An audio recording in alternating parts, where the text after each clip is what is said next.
Many leaders are one-dimensional in their use of power.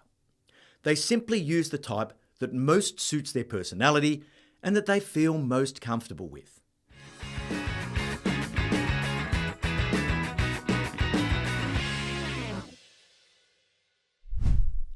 Welcome to Moments with Marty, your short, sharp shot of leadership insight to help you stay on track between our weekly episodes of the No Bullshit Leadership podcast.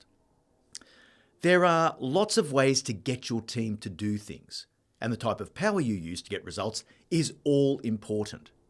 But we rarely think about it. Some types of power are more sustainable than others.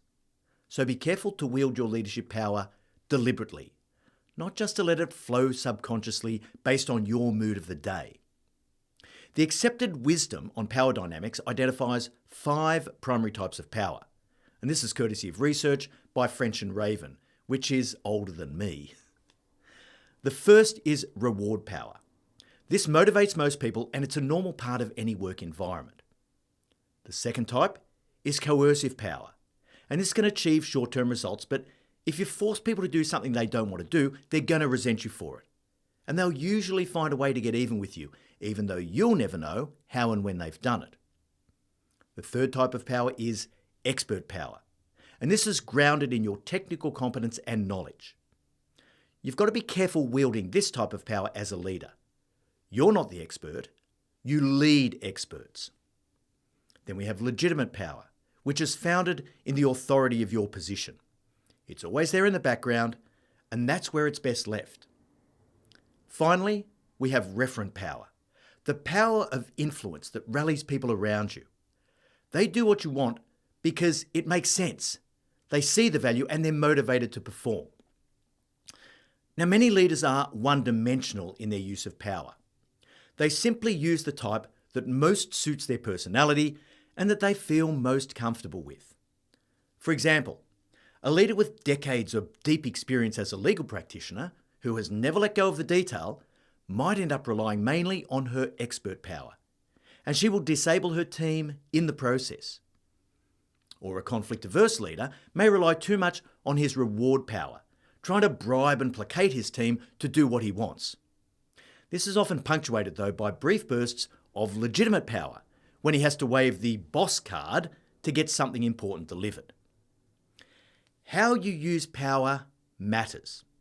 Once you're aware of that, if you're really committed to learning how to wield greater influence, there are a few prerequisites that you should probably check off.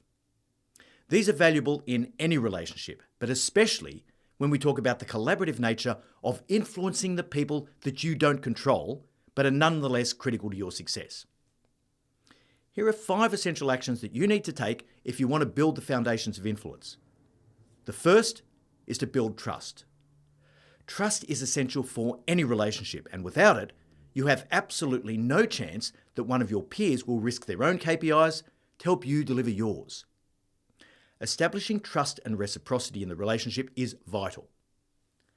The second thing you need to do is work out what drives the other person. What are the most important, pressing, urgent, and difficult things that occupy their time, and how are they motivated to deal with them? If you know that, every conversation will have a feel of we and not me. Third, plan resources for their involvement. Don't expect someone to drop everything or expand their work program just because you need them to do something for you.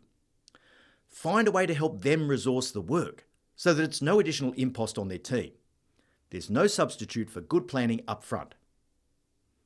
Number 4, check strategic alignment. If you're deeply knowledgeable of the company's strategic objectives and how it maximizes value for its stakeholders, you're going to be able to guide any conversation towards the greater good. If not, it's likely to become a zero-sum game of trading deliverables. And finally, number 5, gain their personal commitment. Always ask people to commit verbally to any agreement they make with you. If they look you in the eye and tell you they're going to do something, it's much more likely that they actually will. If you want to take a deeper dive into the principles of influence, have a listen to episode 39 of the No Bullshit Leadership podcast, Getting Results When You Don't Have Control. We'll leave a link in the show notes. I really hope you enjoyed this moment and that it gives you that extra little spark to be a no bullshit leader.